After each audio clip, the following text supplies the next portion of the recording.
This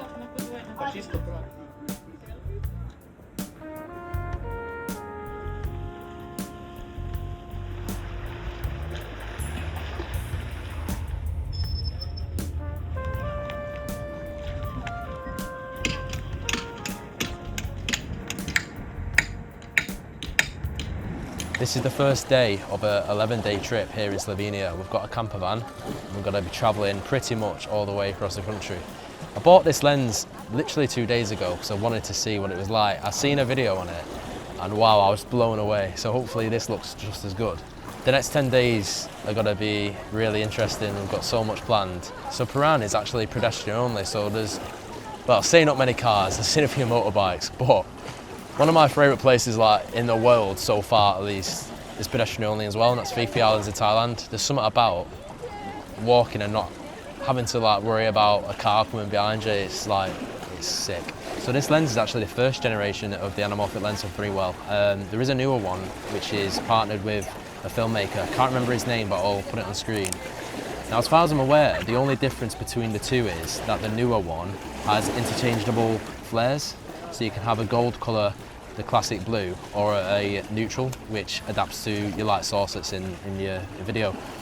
Now, I've actually got the older one and I chose the neutral colour. I'll put some examples in of what it looks like, but basically, if you point this at the sun, the flare will be the same colour as the sun.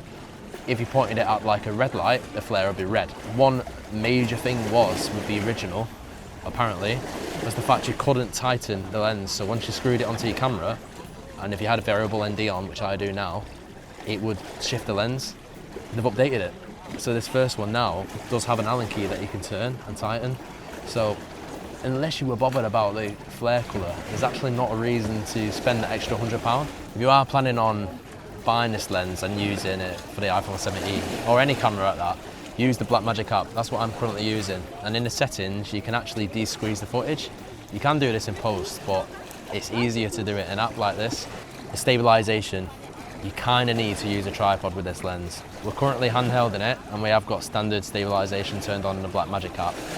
What that does is crop in ever so slightly. So this isn't actually the widest it can be. That's just one of the disadvantages of using this kind of lens on an iPhone.